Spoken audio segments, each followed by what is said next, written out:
मर जाएंगे आपके भी। तो हम लोग आत्महत्या करेंगे या जहर खाकर मर जाएंगे। भर्ती प्रक्रिया पूर्ण तरह से समाप्त किया जाए। सर मेरे 2 बच्चे दोनों रोते रहते सर, मम्मी कब आएंगे बोल के, मगर मैं क्या जवाब दूं उनको। शिक्षक बनना चाहते सर, हमें कलम देना चाहिए ना कि बंदूक।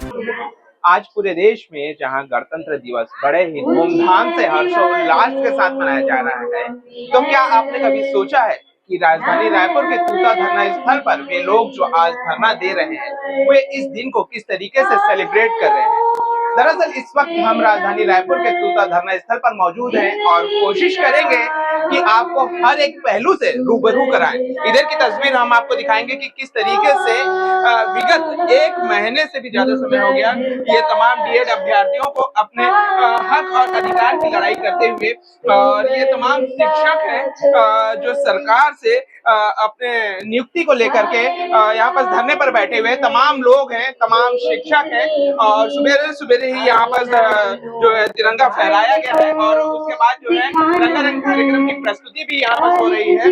तमाम लोग हैं, कुछ लोगों से हम बात करने की कोशिश करेंगे, लेकिन मैं आपको बता दूं कि तमाम ये शिक्षक हैं जो पिछले करीब 1 महीने से यहाँ पर धरने पर बैठे हुए हैं।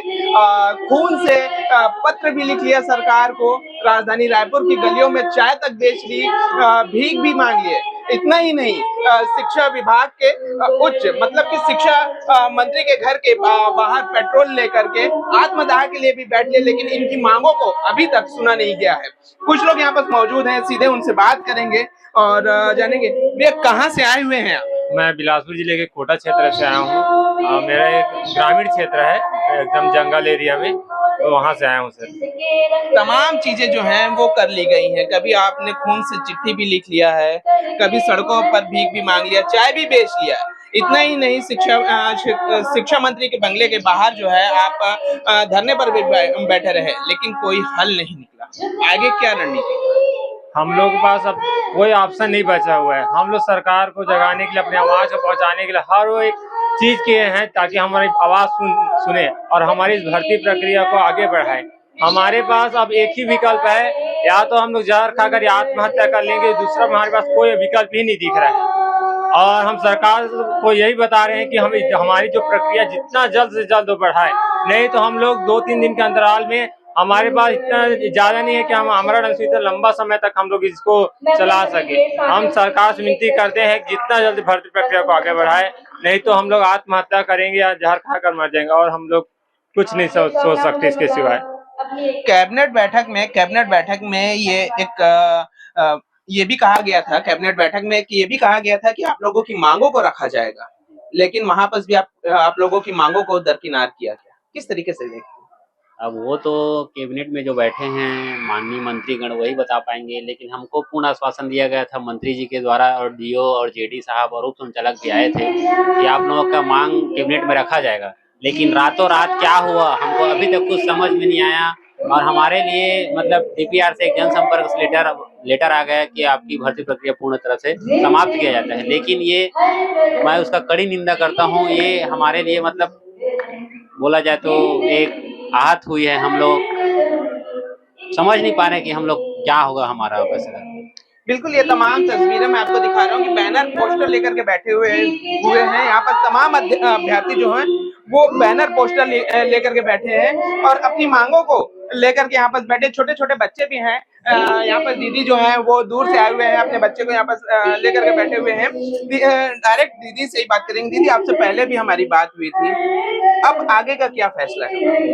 हम लोग सरकार से तो इतना दिन तक विनती कर रहे थे, अभी भी कर रहे हैं, क्योंकि हम उनके बच्चे हैं। हम लोग के लिए भी उनको सोचना चाहिए कि हम लोग 1 माह से भी ज्यादा हो गया यहाँ भूख प्यास से मर रहे हैं, तो क्या सरकार हम लोग क्यों नहीं सुन रही है?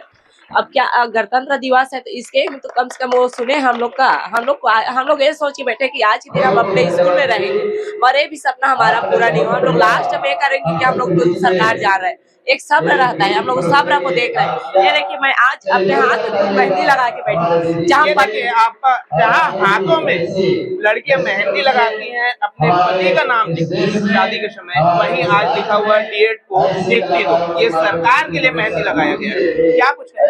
जहाँ पति का नाम लिखना चाहिए, मैं अपने नियुक्ति, क्योंकि मेरे पति ने ही बोला है कि तू अपने नियुक्ति को लेके आना, मेरा जरूरत नहीं। मगर वो बोले कि तेरे को नियुक्ति जरूरी है, क्योंकि तू पढ़ी लिखी है, उसका तेरे को चाहिए, अपना हक लेके आना, वो बोल के कि मेरे को वही भेजे है यहाँ। तो मैं सरकार से कह रही हूँ कि मेरे को यहाँ से खाली हाथ मत भेजे, मेरे को नियुक्ति दे और नियुक्ति दे, बस बीएड को नियुक्ति चाहिए और कुछ नहीं।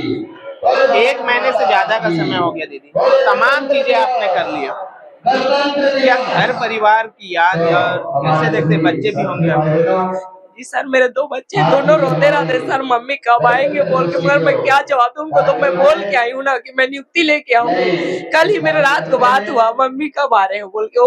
मैं बोली बेटा आपको पता है मैं जब तक नियुक्ति नहीं लाऊंगी, मैं नहीं लूंगी, मैं घर नहीं आऊंगी। फिर वो लोग रोने लगे, आओ मम्मी आओ, हम लोग मर जाएंगे आपके बिना। क्यों जान रहे हैं कि मैं बिना नियुक्ति के नहीं आऊंगी। वो बोले कि आपका तबियत भी तो बहुत खराब है मम्मी, आप हॉस्पिटल गए थे, कितना दिन जिंदा रहोगे बोल के। तो मैं क्या शिक्षा दूंगी उनको जाके वहाँ की हक के लिए मत लड़ो, ये हमारा भारत स्वतंत्र नहीं है, ये बोलूं क्या मैं उनको ये शिक्षा देना चाहती हूँ। हमारा भारत स्वतंत्र है, यहाँ हर को अपनी इच्छा पूरा करना है।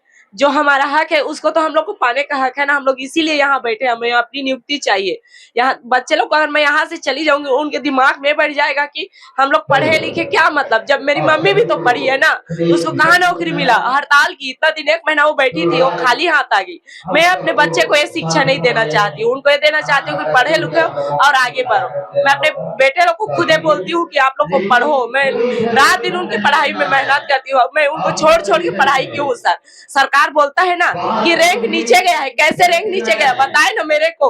मैं खुद मेरा 65 नंबर में है, मैं टेट पास की हूँ, टेट की हूँ, जो शिक्षा के लिए जरूरी है वो तो मैं करके बैठी हूँ ना, तो और क्या चीज है। अगर वो टीचर भर्ती में वो नंबर डिसाइड कर देता कि इतना नंबर आने के बाद ही टीचर बने, हम लोग उसको भी क्वालिफाई करते। मगर वो बोला है क्या, शिक्षा मंत्री बोलते हैं गजेंद्र यादव की रैंक नीचे गए है। आज तक किसी ने डिसाइड नहीं किया कि शिक्षा भर्ती में है जो और रैंक इतना वाले को ही हम लोग लेंगे। कहाँ बोले हैं, कोई पता है? नहीं हूँ बोले हैं। तो हम लोग को क्यों बोला जा रहा है कि रैंक नीचे है? बीएड वाले लोग के लिए क्यों नहीं बोला जाता कि 8 वाले प्रयोगशाला में पढ़े हैं, उनको तो 8 वाले लोग को भी प्रयोगशाला दे दिया गया। तो हम लोग तो अपना मांग रहे हैं ना, सरकार कहाँ सोया है, क्यों नहीं देखता वो बात को। हम लोग के लिए बोलता है कि शिक्षा को हम लोग गुणवत्ता लाना चाह रहे हैं। गुणवत्ता कैसे है जब हम लोग 65 नंबर 72 नंबर वाले बैठे एक ही रैंक के, कोई जन्म के तारीख की वजह से आगे बढ़ गया, कोई पीछे रह गया, तो क्या उससे क्या साबित करना चाह रहे हैं सरकार की उसकी गुणवत्ता कम है, वो कम पढ़ा लिखा है क्या? या सरकार जो सीएम है वो खुद आदिवासी, उनके आदिवासी बहन और बेटी लोग यहाँ मर रहे हैं, किसी के मम्मी पापा नहीं है, कोई और कुछ वहां से बच्चे पकड़ के आए, मगर सीएम को ये नहीं दिखाई देता कि मेरे ही राज्य के आदिवासी बच्चे यहाँ बैठे हैं, मैं उनको आगे बढ़ाओ। क्या शिक्षा देना चाह रहे हो बताओ? बोल देना कि आदिवासी बहने कोई मत पढ़ो, कोई आगे मत बढ़ो, है ना, वो बोल दे कोई नहीं पढ़ेंगे यहाँ, हम लोग पढ़ के पागल है तो जो बैठे हैं यहाँ। हम लोग को उम्मीद था कि सरकार हम लोग का सुनेगा, मगर सरकार 1 महीना हो गया अभी तक उसके कान में जू नहीं रेंगा है, कब रेंगेगा पता नहीं हम लोग को। बिल्कुल आंखें नम हैं, लेकिन हौसले जो हैं वे बुलंद हैं और ये तस्वीरें साफ बयां कर रही हैं कि ये अपना अधिकार यहाँ से लेकर के जाएंगे। कुछ और बहनें हैं, उनसे भी बात करेंगे। दीदी कैसे देखते हैं, इतने दिन हो गए सरकार आपकी सुन नहीं रही है, तमाम कोशिशें आप लोगों ने कर ली, कैसे देखते हैं? हम लोग बहुत तकलीफ में हैं सर, यहाँ आके बहुत कोशिश कर लिए, इधर उधर से बहुत कोशिश कर लिए, लेकिन सुन नहीं रही है सरकार। घर परिवार की याद नहीं आती दीदी? आती है, हम बच्चे को छोड़ के आए हैं, छोटे से बच्चे। लास्ट कब बात हुई थी बच्चे से?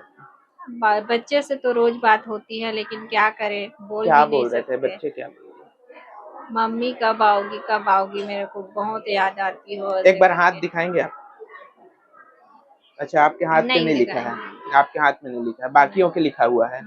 ये देखिए इनके हाथ में लिखा हुआ है। अधिकांश हमने देखा है दीदी कि जब शादी के वक्त जो लड़कियां होती, जो दुल्हन होती हैं, वो अपने पति का नाम लिखते हैं, लेकिन आपने तो पूरा रस्म ही आपस बदल दिया, क्या कुछ कहेंगे? सर क्योंकि यहाँ पे अभी हम लोग बोलते हैं ना, महिला सशक्तिकरण वाला बात है, हमारी शादियां भी इसी नियुक्ति में अटकी हुई है सर। मतलब जब तक हम लोग को नियुक्ति नहीं मिलेगी, शादी का मेहंदी कैसे लगवा सकते हैं ये बताइए। यहाँ पे बेटी को सफल होना ज्यादा जरूरी है शादी करने से पहले, मेरे ख्याल से मैं यही सोचती हूँ। और सरकार भी हमेशा बोलती है कि बेटी पढ़ाओ बचाओ बेटी पढ़ाओ, और महिला सशक्तिकरण के बारे में हमेशा बोलती रहती है, लेकिन यहाँ पे बेटी, हम लोग यहाँ पे बैठे हुए हैं यहाँ पे, तो उनको सोचना चाहिए हम लोग का भविष्य कहाँ जा रहा है, कौन से अंधकार में जा रहा है। हम लोग शिक्षक बनना चाहते हैं सर, हमें कलम देना चाहिए, ना कि बंदूक उठाने में मजबूर करना चाहिए। मैं यही बोलना चाहूंगी, अपने सरकार से बस विनती करना चाहूंगी कि हमारी नियुक्ति जल्द से जल्द। बिल्कुल, ये तमाम शिक्षक अभ्यर्थी हैं जिन्हें आज स्कूलों में होना चाहिए था, जिन्हें आज बच्चों के साथ तिरंगा फहराना चाहिए था, वे आज अपने हक और अधिकार की लड़ाई के लिए इतने बेबस हो चुके हैं, इतने मजबूर हो चुके हैं कि यहाँ पर पिछले 1 महीने से आमरण अनशन पर बैठे हुए हैं। अब देखने वाली यह बात होगी कि सरकार इनकी तरफ ध्यान कब तक देती है।